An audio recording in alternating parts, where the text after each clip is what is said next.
Bienvenidos hermanos, mucho gusto de dirigirme a ustedes otra vez en nuestro estudio de Primera a los Corintios. Estamos en la tercera serie, en el mensaje número 7, y hoy vamos a hablar acerca de cómo pueden los injustos librarse de la condenación.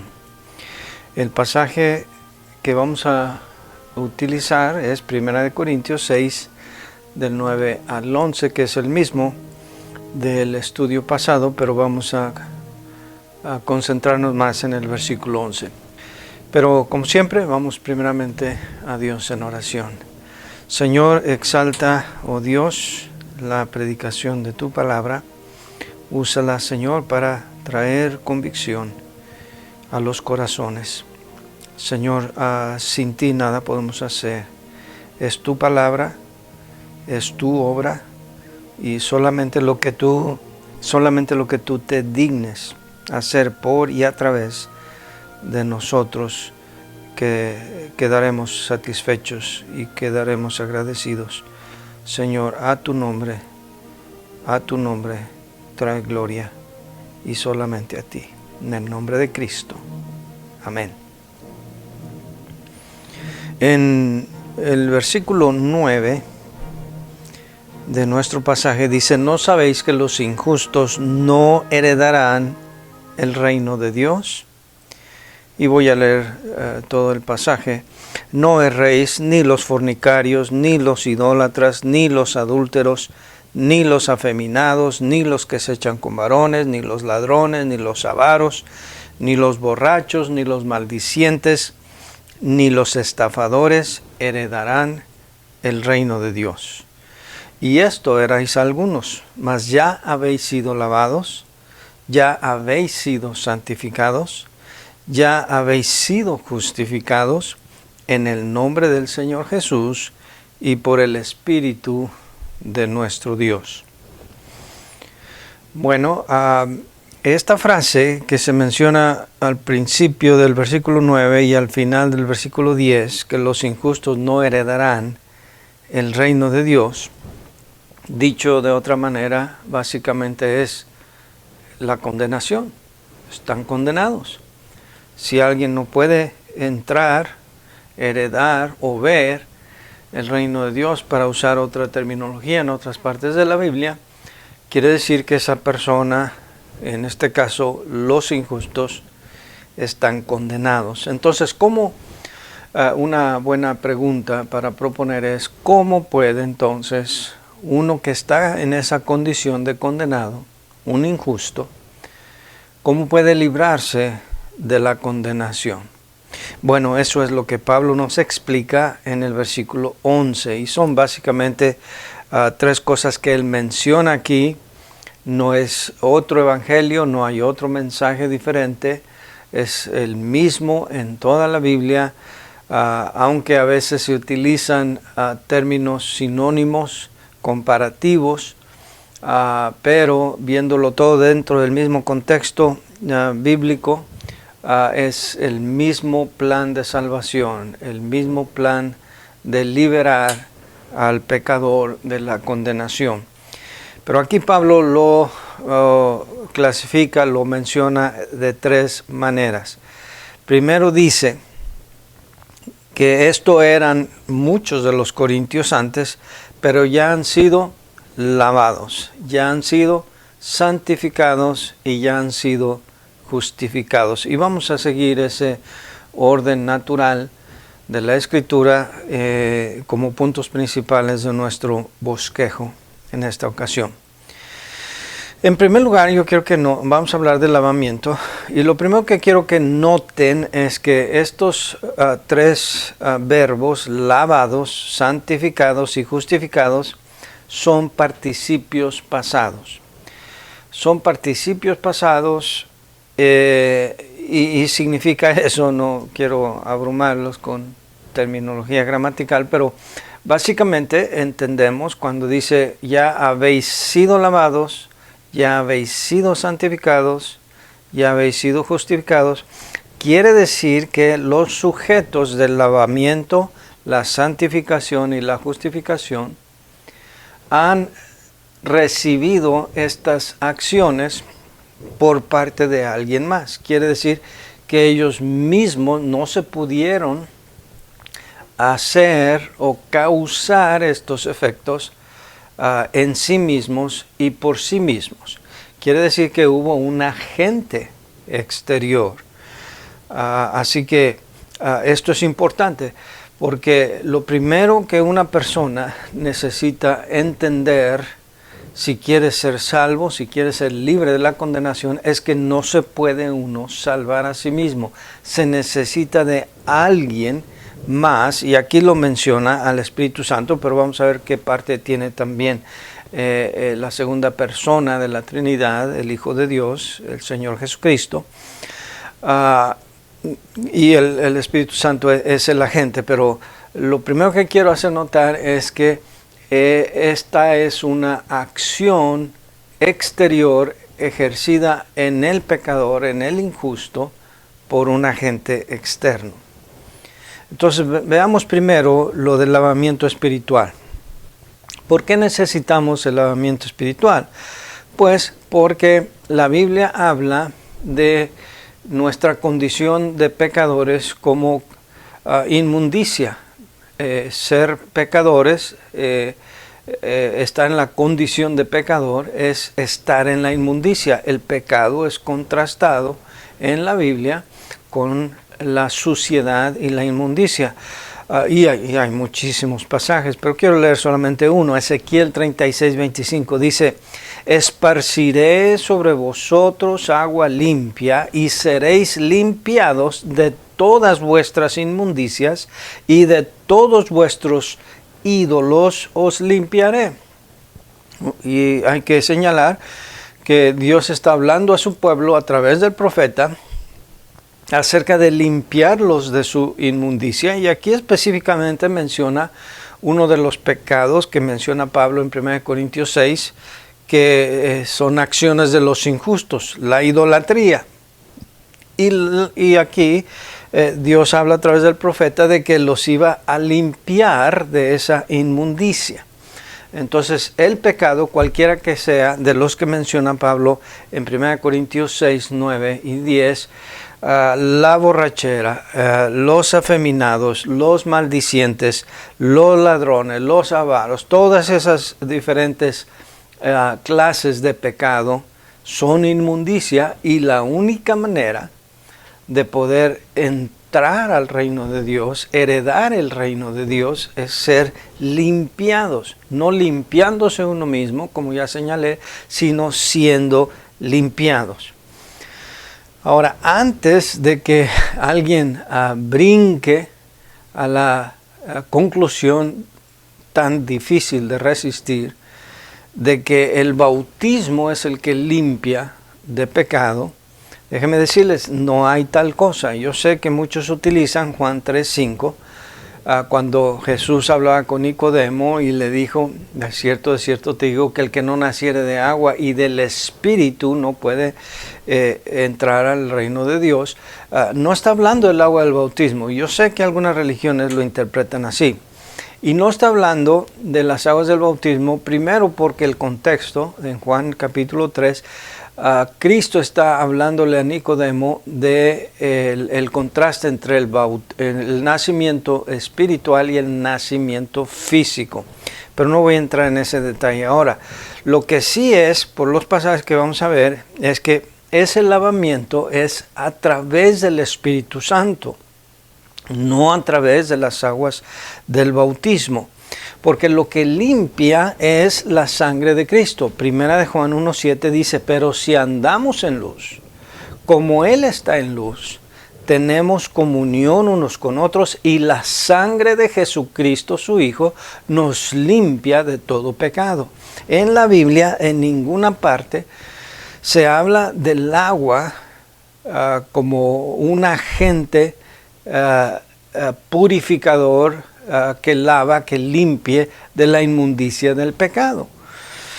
Excepto los que creen que Juan 3:5 habla de eso, pero no es así.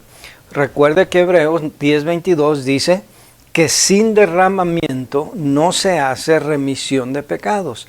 Se necesita la sangre derramada porque la sangre de Jesucristo es lo único que limpia de pecado.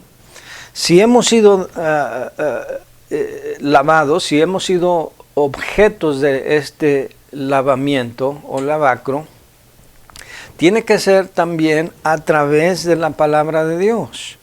Miren lo que dice el Señor Jesucristo en Juan 15:3. Dice, ya vosotros estáis limpios por la palabra que os he hablado. Y luego en Juan 13:10, Jesús le dijo, el que está lavado no necesita sino lavarse los pies, pues está todo limpio. Y vosotros limpios estáis, aunque no todos. Y en esta ocasión el Señor Jesucristo está usando un juego de palabras porque Pedro no quería dejar que el Señor Jesucristo le lavara los pies. Pero el Señor Jesucristo explica que ellos ya estaban limpios y estaban limpios por la palabra de Dios. Ahora, antes de que haya confusión aquí, alguien justamente podría señalar, bueno hermano Torres, usted dice que es por la sangre de Cristo y ahora nos dice que es por la palabra de Dios. Déjeme explicar. La sangre de Cristo es lo que nos limpia de pecado. Pero para nosotros ser limpiados de la inmundicia del pecado con la sangre de Cristo, primero tenemos que creer que la sangre de Cristo nos limpia de pecado. Y para poder creer necesitamos oír. Porque la Biblia dice, ¿y cómo creerán en aquel del cual no han oído? Romanos 10. Entonces primero necesitamos escuchar. ¿Escuchar qué? La palabra de Dios. Es por medio de la palabra de Dios que sabemos que somos pecadores, que estamos condenados al infierno. Es por medio de la palabra de Dios que sabemos que Jesucristo vino a este mundo, nacido de mujer, nacido de una virgen, para ofrecer un sacrificio perfecto a Dios en la cruz del Calvario, y que su muerte es suficiente y que su sangre es capaz de limpiarnos de todo pecado y de toda inmundicia. Entonces es aquí en donde interviene la palabra de Dios. Entonces no permitir que otros los confundan diciendo que es por la palabra de Dios, que es por la sangre. No hay contradicción. Cada uno juega un papel importante, así como el agente, el Espíritu Santo y Cristo, por fin, por medio del cual somos salvos. El que murió es el Señor Jesucristo, el agente regenerador es el Espíritu Santo, como vamos a ver enseguida. En Tito 3:5 dice la Biblia, y podríamos leer desde el versículo anterior, pero cuando se manifestó la bondad de Dios, nuestro Salvador, y su amor para con los hombres, nos salvó, no por obras de justicia que nosotros hubiésemos hecho, sino por su misericordia, por el lavamiento de la regeneración y por la renovación del Espíritu Santo. Entonces, una vez más, nadie puede lavarse o regenerarse a sí mismo. Se necesita un agente externo, y ese agente externo en este caso es el Espíritu Santo.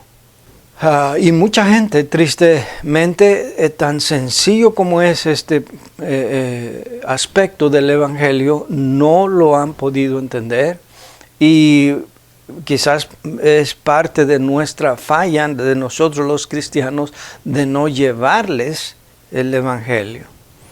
En 1812 hubo una batalla en Nueva Orleans. Los americanos estaban buscando su independencia de Inglaterra y ya eran los finales de la guerra, se había firmado la amnistía, pero las noticias en aquel tiempo no corrían tan rápido. No había Facebook, así que no había hermanas acomedidas de pasar las noticias. Y la lucha continuó, la batalla continuó, y 2070 soldados americanos y británicos extra murieron aún después de que la amnistía se había firmado sin necesidad. La razón, la noticia no les había llegado. Y así hay mucha gente, desafortunadamente, que están tratando de ganarse la salvación por el bautismo, por sus buenas obras, porque no les hemos llevado las buenas noticias de que es por la renovación del Espíritu Santo el que nos renueva, y que cuando nosotros ponemos la fe en el Señor Jesucristo, somos renovados. En segundo lugar, Pablo habla aquí de la santificación. Y santificación, como he explicado en estudios anteriores, no quiere decir ausencia de pecado. No es vivir una vida inmaculada, en donde uno jamás falla, jamás comete un error o delito o falta o quebranta la ley de Dios. No existe tal cosa.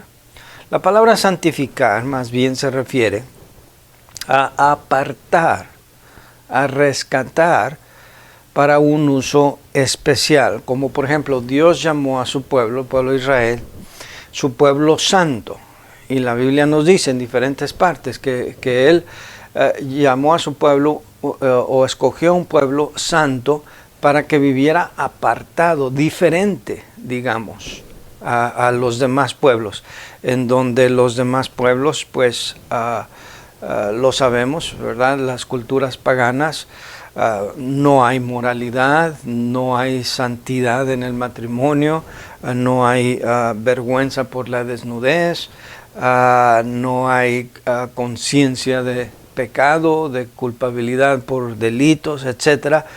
Y Dios quería que su pueblo fuera diferente. Los otros pueblos ofrecían sacrificios aún humanos, a Moloch y a otros dioses falsos, y Dios quería que su pueblo fuera santo, diferente. En el tabernáculo, donde Dios quiso enseñar la manera como deberían de acercarse a Él y adorar, había un lugar santo y había un lugar santísimo. Y estamos puntualizando el significado. Santo quiere decir que era un lugar apartado. En ese tabernáculo, en ese lugar santo, no entraban ni las mujeres, entraban solamente los hombres. En el atrio, en la parte exterior, allí sí llegaban las mujeres con los hombres. Pero en el atrio no se permitían los gentiles, nadie que no fuera del pueblo de Israel. Solamente en las afueras del tabernáculo. Entonces, en el atrio exterior entraban las mujeres, pero al lugar santo solo los hombres. Pero había otro lugar todavía más reservado, más santo, para que usted entienda, y se llamaba el lugar santísimo. Ese lugar solamente entraba el sumo sacerdote una vez al año, nos dice la Biblia en Hebreos, para ofrecer primero por sus pecados y luego por los de todo el pueblo. Entonces el significado era simplemente es un lugar especial, destinado, apartado para una función muy específica relacionado con la adoración y el servicio a Dios. Entonces, cuando dice aquí Pablo, ya habéis sido santificados, se refiere de alguien que fue rescatado para dedicarlo a una función especial. Si lo quieren ver de esta manera, es cuando uno ha sido reciclado, como cuando el pepenador va a la basura y rescata de ahí botes vacíos de lámina, de aluminio, botellas para venderlas y que son reusadas, recicladas para una función más digna. Entonces, en ese sentido, nosotros, los que somos salvos, hemos sido santificados.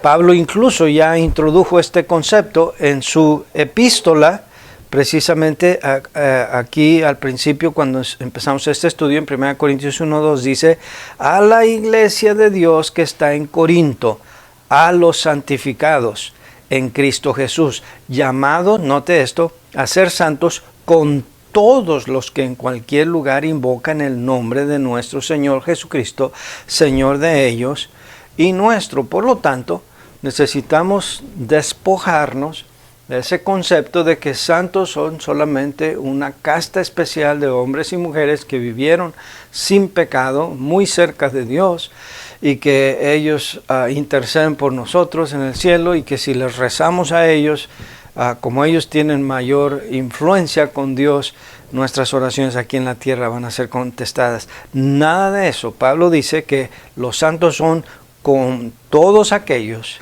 con los que se invoca el nombre del Señor, Señor de ellos y nuestro. Ahora, como señalé, la obra de santificación o lavamiento o justificación, como quiera verse, pero específicamente aquí de la santificación, la gente que hace esta obra en nosotros es el Espíritu Santo. Vuelvo a leer Tito 3:5. Nos salvó, no por obras de justicia que nosotros hubiéramos hecho, sino por su misericordia, por el lavamiento de la regeneración y por la renovación en el Espíritu Santo. Pero aunque el Espíritu Santo es el agente, esta obra es hecha por el Señor Jesucristo. Miren lo que dice Hebreos 10:10. En esa voluntad somos santificados mediante la ofrenda del cuerpo de Jesucristo, hecha una vez para siempre. De modo que el que nos santifica como agente es el Espíritu Santo, pero después de que nosotros ponemos nuestra fe en el Señor Jesucristo. Porque el evangelio que se predica ahora está carente de todo esto. El general William Booth, el fundador del Ejército de Salvación, él previó esto. Él vaticinó que en el siglo XX habría religión sin Espíritu Santo, cristianismo sin Cristo, perdón sin regeneración, moralidad sin Dios y cielo sin infierno. Y eso es lo que estamos viendo, hermanos. Vivimos en un tiempo en donde a la gente no quiere escuchar, no les gusta que les hablen acerca del pecado, de la condenación, del infierno. Quieren ir a iglesias en donde les hagan cosquillas en los oídos, donde les den palmadas en la espalda, donde no los incomoden, que no les hagan ver que la manera en la que están viviendo lleva a la condenación, que necesitan arrepentirse, que necesitan volverse a Cristo. Esa es la generación actual. Vemos mega iglesias repletas de gente que están contentas allí porque les predican un evangelio diferente. Es un evangelio de prosperidad, es un evangelio donde no son confrontados con el pecado. Son iglesias que están llenas de psicología y de pensamientos de autoestima y de cómo ser más exitosos en la vida, pero no son confrontados con el hecho de que como pecadores o injustos, como lo menciona Pablo aquí, no heredarán el reino de Dios. Y necesitamos ser lavados, ser santificados, ser justificados. Ahora vamos al último punto. ¿Cómo puede uno ser justificado? Para beneficio de los que no vieron el estudio anterior, primero déjeme volver a explicar qué quiere decir injusto. La palabra injusto viene de adikoi, que quiere decir es la partícula privativa no, y dikoi, que quiere decir justo. Entonces es no justo. Y dikoi viene de dikaios, que quiere decir alguien que ha sido justificado. Como expliqué en la vez pasada, es alguien no necesariamente que no ha pecado o que no ha delinquido, sino que a pesar de su delito es declarado inocente. Es después de haber pasado por un proceso judicial en el que él o alguien más, en este caso el Señor Jesucristo, ha pagado la pena, la culpa, el castigo, la sentencia por el pecado, y que por ese motivo es justificado, es declarado justo. Entonces, si injusto es alguien que no tiene la justicia, uno que es justificado es alguien a quien ya se le quitó esa partícula negativa antes, a dicayo. Entonces, alguien que ya es declarado justo. ¿Y cómo es ese proceso? Para ello quiero que vayan conmigo a Romanos 10, 20 al 25. Es un pasaje no muy largo, unos pocos versículos, y concluiremos. Dice ahí Romanos 5, 3 del 20 al 25, perdón. Ya que por las obras de la ley, ningún ser humano será justificado delante de él, porque por medio de la ley es el conocimiento del pecado. Pero ahora, aparte de la ley, se ha manifestado la justicia de Dios testificada por la ley y los profetas. Está hablando de la Escritura. La justicia de Dios por medio de la fe en Jesucristo para todos los que creen en Él, porque no hay diferencia, por cuanto todos pecaron y están destituidos de la gloria de Dios, siendo justificados gratuitamente por su gracia mediante la redención que es en Cristo Jesús, a quien Dios puso como propiciación por medio de la fe en su sangre para manifestar su justicia a causa de haber pasado por alto en su paciencia los pecados pasados. Entonces aquí está todo el proceso. Uno es justificado cuando uno gratuitamente pone uno su fe en Cristo, cree que Él tomó nuestro lugar, recibió el castigo por nuestros pecados, y en el momento que ponemos nuestra fe en Él, somos declarados justos. Somos santificados por el Espíritu Santo y somos lavados de nuestro pecado. Esto coincide con Romanos 5.1, donde dice: justificados pues por la fe, tenemos paz para con nuestro Dios por medio de nuestro Señor Jesucristo. ¿Por qué? Porque si antes, como injustos, no heredaríamos el reino de Dios, ahora se ha hecho la paz. Hemos sido reconciliados con Dios. Hemos encontrado la paz al ser declarados justos por el Señor Jesucristo, por poner nuestra fe en el Señor Jesucristo. Si note que aquí vuelve a decir, ¿verdad? Ya que ningún ser humano, versículo 9, será justificado delante de Él por sus propias obras. Cuando Cristo estuvo en la cruz, muchos de los que estuvieron presenciando su muerte se burlaban de Él y decían: a otro salvó, a sí mismo no se puede salvar. Algo pasó similar cuando los europeos llegaron a América y empezaron a establecer colonias en muchos lugares donde había indios que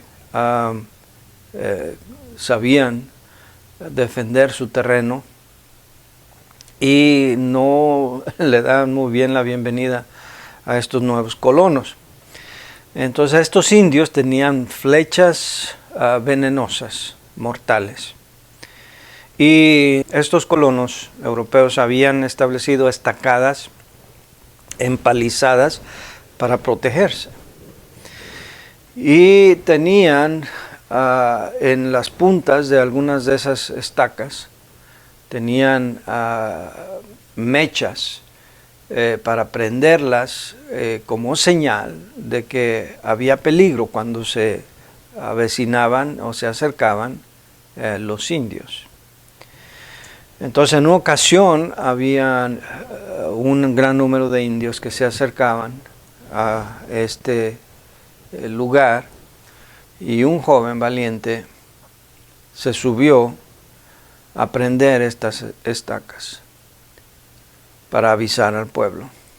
Y claro, al subirse en un lugar tan a la vista de los indios, fue atravesado por muchas de esas flechas venenosas y murió. Y alguien dijo de él lo mismo que decían del Señor Jesucristo, aunque aquellos lo decían en burla. En los tiempos del Señor Jesucristo dijeron: a otro salvó, a sí mismo no se pudo salvar. Y esa es una tremenda verdad en el Evangelio. Uno no se puede salvar a sí mismo. Tiene que ser salvado por alguien más. Justificados pues por la fe, tenemos paz para con Dios por medio de nuestro Señor Jesucristo. Yo le animo, ponga su fe en Cristo Jesús. La única manera de ser lavados es a través de la palabra de Dios, escuchando la palabra de Dios, cayendo bajo convicción de que somos pecadores, entendiendo que Jesucristo tomó nuestro lugar en la cruz del Calvario, poniendo nuestra fe en Él.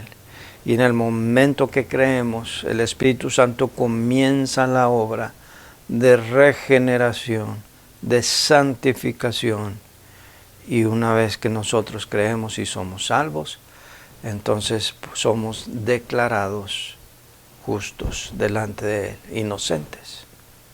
Ya cuando venga el juicio del gran trono blanco y se lean las cosas que nosotros hicimos, ya no tendremos temor, porque nuestro nombre estará en el libro de la vida del Cordero. Yo le animo a que usted invite a Cristo, a que sea su Salvador, poniendo su fe en Él. Si necesita ayuda, no dude en acudir con nosotros. Con mucho gusto le ayudaremos a tomar esa decisión. Puede hacer una oración como esta: Señor Jesucristo, gracias por morir en la cruz por mis pecados. Ahora entiendo, Señor, cuál es tu papel y el del Espíritu Santo y el de la Biblia en la salvación de un pecador. No quiero ir al infierno, quiero heredar el reino de Dios. Y ahora entiendo que para hacerlo necesito ser lavado, santificado y justificado, y que no lo puedo hacer yo. Necesita ser un agente externo. Y ahora lo pido, Señor, que ese agente externo, el Espíritu Santo, me lave, me santifique, me regenere y me dé la justificación. Te lo pido en el nombre de Cristo. Amén. Si usted hizo esta oración o quiere que le ayudemos a hacerla, con todo gusto estamos a sus órdenes para ayudarle. Dios le bendiga.